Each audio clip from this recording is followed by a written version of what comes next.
Welcome to the Artella Podcast, where we learn from and share perspectives from other creatives all over the world. Today's podcast is with Mikhail Kodel, the animation director of the 2014 Academy Award-winning short film, Mr. Hublot. He's currently an animator at Industrial Light and Magic and has worked on such films as Pacific Rim, Transformers, and Rango. I had a chance to talk to him about the incredible work he did on Mr. Hublot and a bit about a new independent short film he recently wrapped up on. Let's take a look. So despite being at ILM, you're working on some of the most exciting projects on the planet, but you continue to work on like really fun side projects. And I'm just really curious, why you take on side projects. Well, it's fun to work on the big shows. I'm lucky to be doing what I do now and be at the place I am at. I love working at ILM, and it's kind of a kid's dream. But at some point, after many years in the business, you start missing the full-on creativity. You create in a big shop, but it's not your project. And that's kind of what I was looking for. Again, that kind of excitement about coming up with my own ideas and just throwing that into a project and really helping shaping it and make a mark. A strong mark into a project. Yeah, I guess that's cool. Yeah, that's what I was missing. So that's why I started doing that. Yeah, that's great, man. I mean, Mr. Hublot must have been a pretty awesome project to be involved with. I'm just kind of curious how did you get involved with that? First off, I'm just curious. Well, it's funny. It's Facebook. Yeah. So yeah, I don't like Facebook for everything, but there's one thing is when you're connected to people who have the same interest, they post some cool stuff. So I'm always looking for that stuff. And my brother was in the business also, who works at DreamWorks TV, posted this little teaser on Facebook, and I looked at it. It was a teaser for Hublot. The project didn't start. It wasn't started yet. It was just a little kind of animation in a white room, like the little character just playing the light switch, and that was it. Yeah, I just love the design, and that's cool. I love that the room was just empty. It was just the character. And the character was weird, and I was in the time where I was really looking for something new, and that just came up, and I was like, I have to work on that thing. I love the design. The design was from this guy who was from Belgium, Stéphane Halleux, who you can look at it online. His work is amazing. His character design is awesome. So Laurent, the director of Hublot, just contacted him to make a short from that. Oh wow! And, does he make sculptures and stuff too? Yeah. Yeah. Okay, I've seen them. They're incredible. Yeah. It's awesome. So yeah, I saw that, and my background is in fine art. I used to do sculptures, like building stuff and welding and cutting, and so that just reminded me so much of what I liked when I was building things. And so when I saw that, I just went straight online to see what it was about, and then I contacted Laurent the next day and just telling him, well, look, I want to be part of it. I want to help out. I don't want any money. I just want to help. Wow, that's so cool. That's awesome. And we just started talking, that was in August 2010, and there was no story yet. It was just, they were just starting, just trying to get that project going. It was starting looking for financing, and so we started talking, and so we met in August 9, and then I went back home for vacation to see my parents. So we met physically in Paris and started talking about the project, and actually started animating in May 2011. Wow. And then my role became, because I was the first one really animating on it, we developed the characters together, the specificities of of Hublot, and then also redesigning the eyes for the dog to have the dog more expressive and all that stuff. And then because of working like that, we just I took on the role of supervising the animation. Yeah. Well, that's super cool, man. So you were here, you were in San Francisco, right? Mm-hmm. When that project was going on, and so were all the other animators spread out, or were they located in France? Yeah, Laurent has his own company, Zelt Studios, in Luxembourg, but it's small. It's a really small shop, and so he had a little crew of people there, and but then people like me started contacting him also. Jamal Bradley from DreamWorks did one shot on the short, and he had like an old friend who was working in Vancouver at the time, and we had someone else in Jamal was in LA, somewhere in France, somewhere in Luxembourg. So it was kind of, and me in San Francisco. So yeah, we were just communicating through Skype and email. Yeah, and then you did this project then, I mean, in a distributed way, in that sense that there was like a core hub of a place that Yes. that did it, and at the same time there was a bunch of people all over, so they were just sending you files, and you were just FTPing files back and forth? FTPing file back and forth. Yeah, just Skyping every Saturday morning, like trying to find, because there is the hardest was trying to find the time to speak, because we have a 9-hour time difference between France and here. So since I work and I couldn't, I was working on the short at night, we could only find time on Saturday morning. And then so as a supervisor in that role and managing, the animation across, different time zones and all that, was that how you managed it mostly, was like via Skype and then screen share, or did you do other means like recordings and stuff? Yeah, I would do sometimes, I would use After Effects and just kind of edit the animation I would get, just if I wanted the chunk to be faster or slower, or a certain head move or rotation, it would be quicker to just do it quickly in After Effects. And just send it back saying that's kind of it'd be nice to have that move this way, or sometimes I would even film myself, just be like, it's writing notes takes so long, it's so difficult to express yourself through words. It can be so misunderstood, and English is not my first language. I probably make mistakes, so I was using as much visual as I could. If I could Skype, I would do it, because then I can really just physically show what I'm talking about.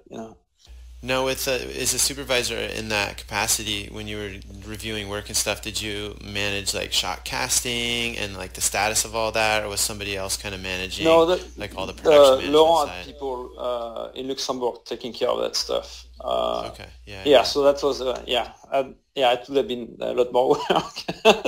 Yeah, no doubt, for sure. That's cool. To do that, yeah, and you have to be super organized, and that's not my strength. So I'm learning. I did learn this way, actually, just to keep track of everything. Now, I read on the IMDb, and I don't know if this is super accurate, because Jamal's on there, but you said he did one shot, but it says here that there are 16 animators, including you, on the project. Does that sound about right, in total? Yeah, I noted that yesterday, and I think that's right. Yeah.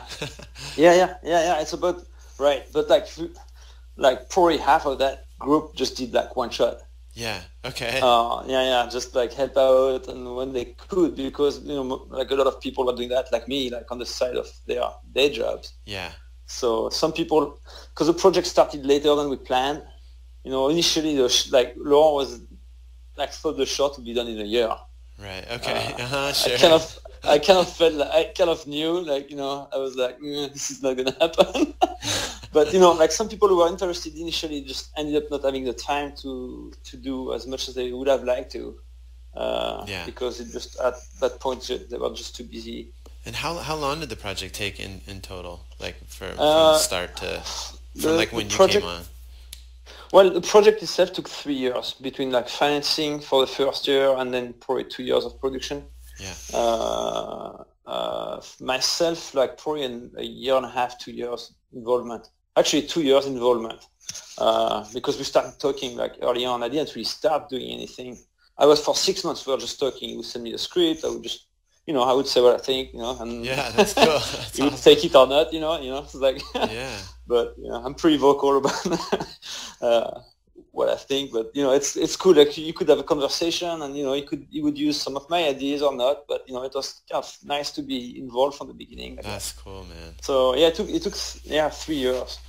Now with do you know, I mean, when Laurent was working on the financing side, do you know Hmm. like how that worked? Like, did he do like a social campaign, or was he just asking It other people, or how did that work at that time? it did well, like in Europe, we have like the government who just give money to artists to produce things. That's They so cool, man. they don't give to everyone. You have to Yeah, prepare like a pretty strong like file of like just presenting your project, and then maybe you'll be the lucky one to be picked and yeah, get some money for that. It's not that much. It's not that much money, but right. that's how we went around. And then so he got some money from the Luxembourg this way, and then he got some money because he's French. He got some money from France Hmm. also.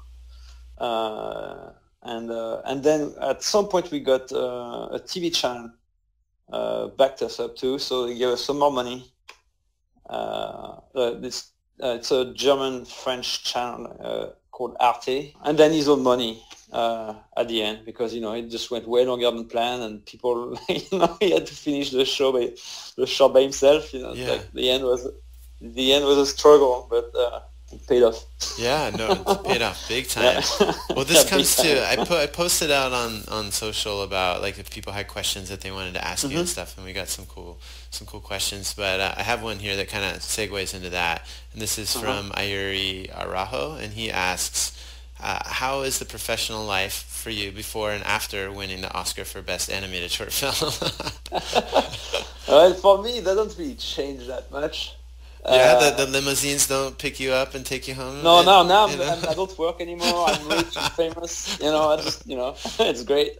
No, no, I guess, well, you get noticed at work. You get definitely feel the respect from the people, and it's really nice. And the great thing is you meet so many people, and you make great contacts, and people take you more seriously, Uh-huh, you know, sure. like you prove yourself. So, so that helps. And I think, we'll see, like things might happen, Yeah, still now. It's been a while now, but like, I feel like it definitely opened me, not doors yet, but like yeah. I've been able to talk to people I wouldn't have been able to. And yeah, and just, it's just the recognition from it. It Yeah. just, I think every artist like is longing for this kind of thing. So Yeah, no doubt, man. That's so exciting. Congratulations again, by the way. I mean, that's just huge. yeah, it's just, yeah, for me, it's just kind of I won the lottery. I picked the right ticket. Well, that's cool. You worked really Yeah, hard on it too, no doubt, yeah. man. Yeah, for me, I think, I love the project. I mean, the moment I saw the first still from it, I got really excited. It's neat to see things that don't look like the typical films you see coming out of some of the bigger studios. It's nice to Yeah, I see. think that's what like really got me excited about it initially. Also, I think the cool thing we managed to get a really good quality, like very professional looking, which is great. It's not easy to get. No I doubt, think man. Laurent had a great eye in terms of what he wanted visually, and the color palette. He really did it, and that's why it took so long. He really took the time to, he had people just take like, a still from each shot and just do a color work on it before we starting the lighting. Wow. Like Pixar does, Yeah, like sure, yeah. we like, so you just go in there and you know exactly the look you're after, and it actually makes it, I think, quicker after to actually in that sequence when the dog is growing, it's that same shot, and you Hmm. see him go bigger and bigger. I remember talking to Laurent, and we were like, oh, it'd be great to, you start really warm, and like over time it just gets colder and colder. It's subtle, but like Mm. to just like show the shift in emotions like throughout. Yeah. It's all nice and sweet, and slowly, like things are getting a little out of hand. you know Yeah. but the color, but also the color palette shows it too, like so that stuff was good to do before we got into the actual lighting work. Now, I don't know if this is right or not, but on the IMDb at least, it says that there was only, at least here, it says lighting, rendering, compositing, and it lists one name. That's not right, is it?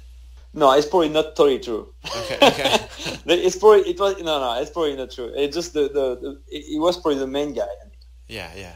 And then, like in animation, people helped out on the side. Laurent went back and tweaked everything after, just make sure it was exactly what he wanted. Yeah. And, we all do but that. It was, yeah, like control freaks. Yeah, it's true, man. It's so funny. Well, I have a question that I'm dying to know, and I don't want to, like, if it's just a secret and I have to use my imagination, then so be it. But I'm just dying to know what the little numbers represent. Oh yeah, everybody asks that question. Yeah, it's usually the first question people ask. Yeah, well, it's more like the emotions. You know, when like if he's really calm, it goes really slowly, and then when he freaks out, it goes really fast. And when it completely flips out at the end, it just completely locks. It just freezes on one number. And then we used also the lenses to I would make them flare, like when he was freaking out. So trying to find cues like that, because the character was so, it's really simple design, and you have to find like little areas where you can somewhat like show emotions, like, and then like Laurent inserted like dates in there, which means something for him. Cool. Yeah. Oh, that's awesome. Mm-hmm. Like I think his birthday's in there, and on the poster it's 2013, like the date of when it was finished. Oh, that's cool. Yeah. I love all that stuff, man. Yeah. little gems, little Easter eggs. Yeah. Mm-hmm. So what was your biggest happy accident on Hublot? It's funny. That's another one where I was like, I know what you mean. Like when there is always you animate and something goes wrong, and you're like, oh wow, that's cool. Yeah. And I didn't have that on this one. Oh yeah. It always happened. That's cool, man. No, it's funny because I think this one was very controlled in a way. Like we knew exactly what we were looking for. Is that because Laurent knew what he wanted? I mean, because that's something I think that people listening to this will be really curious about, is that it was so controlled. Well, we had a great communication, We talked a lot before we started the shots. He would tell me what he wanted. I'd be like, okay, well, look, it's going to take more time.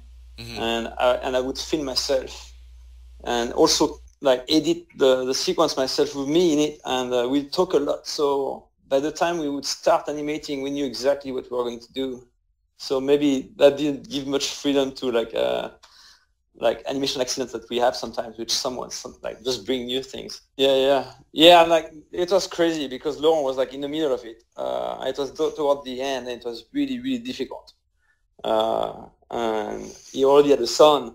Oh, well, okay. Because the production he ran out of money. Mm-hmm. So he was, and people he was alone in the end finishing it almost, because people had to get busy on other stuff, and we talked a lot on Skype and tried to get him going all the way. Yeah, that's cool.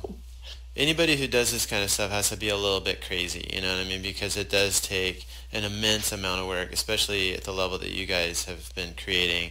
I mean, that's just, unheard of. So I mean, it is a lot of work. Yeah. We see that again on the second shot.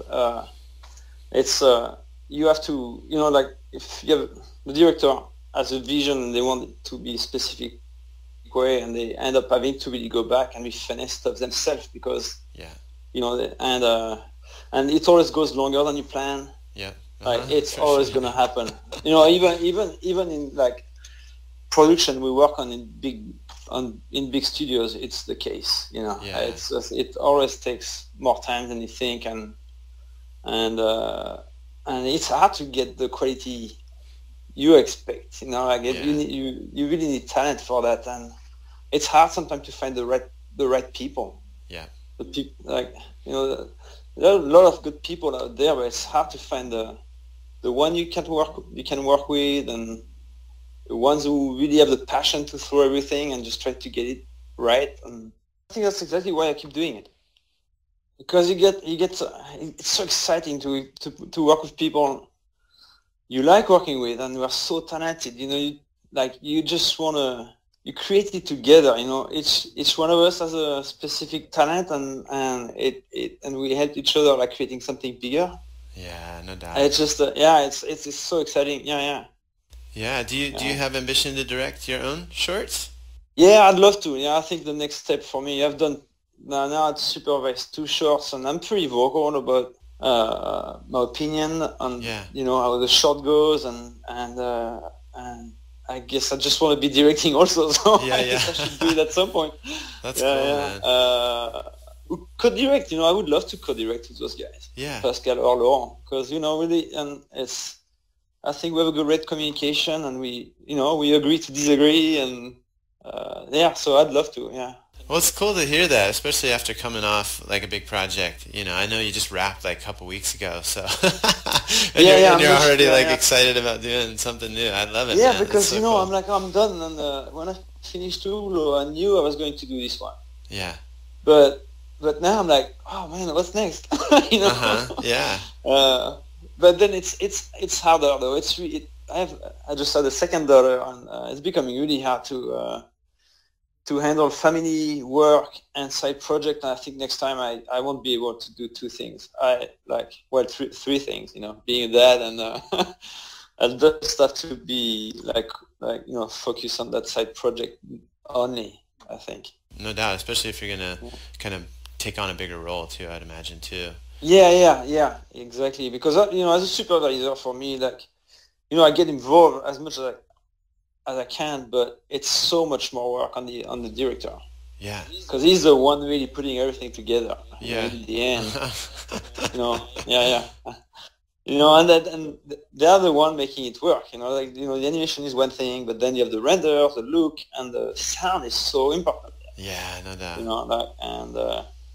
Until the end on Hublot, I couldn't really, I like what I was seeing, but I couldn't tell if it was going to be good, and you become too close to the project too. You can't even, you can't be objective anymore. You only see the wrong things, Yeah, yeah, no doubt. So, yeah. But you just have to trust the people you work with, and you have doubt all along, Yeah.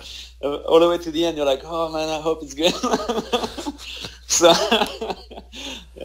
because you invest so much personally, but who knows, it could be, it's never a waste anyway. I think even if it's somewhat doesn't work out the way you want, like, you learn so much through it. You just build for the next project. Well, what were some of the biggest hurdles you guys had to besides financing? Well, the finance is a big one, and finding the right talent, I think, was a big thing, and time. I think time is the biggest one. Like, it just because it just takes so much more time than you think, and technically, when you do features like that, like full CG, you need to render all that stuff. Yeah. And that takes and that takes a lot of hours, and for a small studio, you can't do it. You have to find partners. And on Hublot, Laurent was lucky, and I guess he's just great at finding the right people. But he found people to help him out with that. So you guys used an external rendering service, right? Like a cloud render. Yeah. And for them, it was a RenderFox. RenderFox, yeah, okay. Yeah. Mm-hmm. In China, yeah, I think. Yeah. So they probably did some locally, but at the end, they just did with RenderFox. So that's something that I think people definitely underestimate, myself included. I think that's the biggest. That's probably the biggest thing. Yeah. The time how it do you takes. render all that stuff? Yeah. And what res are you going at, and that significantly complicates. Because a new project we just finished, it's a live action this time, so it's just with a CG mouse in there, but we don't have that luxury to have to render outside of the shop this time. Okay. And it's a big deal because we didn't have the flexibility to redo a shot. We just have to go with what we did. Like, it's a furry character, and when you animate, you see motions, but when you put fur on it, you don't know if it's going to show. You just have to trust that it's going to show. That's awesome. That's cool. Yeah, because you don't have that luxury to redo. Like, in big studios, you can do and redo over and over. Have you seen the new project completed? No, I've seen some of it is almost done, and they're doing the sound right now, and they're still finishing the compositing, and yeah, some shots are great. Yeah. Some shots are really cool, and but again, I'm too close to the project now, so I just see, and I'm too critical sometimes. So it's hard for me to be objective now. Yeah. I think I'm just gonna rely on the outsiders to just look at it, and I'll wait for their reaction, and then that's how I'll judge if it's good or not. When is there an ETA for when it's coming out? Is it going to come out this year or next year? Or? Yeah, it's coming out this year. Yeah, cool. They're finishing it in the next few weeks. Oh, cool, man. That's great. Yeah, because we have deadlines for some festivals and stuff. Can you talk about the name yet, or is that? Yeah, the title is Quenought. It's a cute little name for baby teeth in France. Okay, that's cool. Yeah, it's a kind of a bloody take on the Tooth Fairy. Oh, that's fun. Yeah. So it's not cute like Hublot was. Yeah, okay. It's pretty dark, and it's kind of more like a horror short, like mild, but yeah. So and the Tooth Fairy back in France is a white mouse. Oh, okay. Yeah. So that's the character we created in CG. Oh, that's gonna be fun. It's I'm like excited. it's with actors this time. So we'll see. Yeah, that's cool. Yeah. So in the next few weeks, hopefully, we can start sending to festivals, and hopefully we'll get selected somewhere. Yeah, I can't wait to check it out. I know if you guys are working on it, it's going to be pretty awesome. Yeah, I'm excited about that. Because festivals are great to meet like talented people. You're in this little bubble of creativity in there for a few days. It's so awesome. Wow. So do you go to wherever it plays? Like, how does that work for you? All of them. Some invite you, which is nice. That's cool.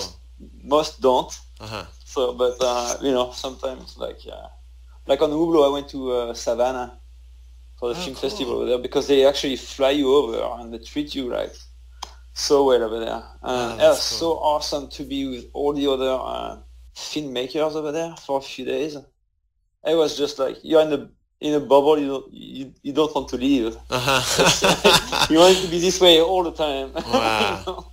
Yeah. So that's part of making those connections too, right?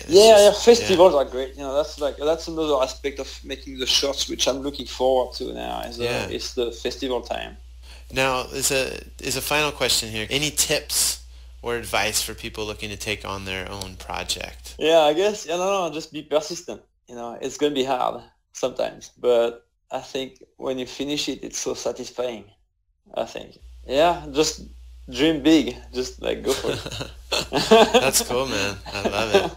Well, thanks so much for taking time to get together today and talking about this stuff. I mean, I love it, and it's just great to talk to other creative people who have a passion for making great stuff and inspiring the world. You guys definitely have done that and continue to do it, so thank you so much. Thank you. That was great, though. I love talking about that. All right, thanks again, man. Thank you. Bye.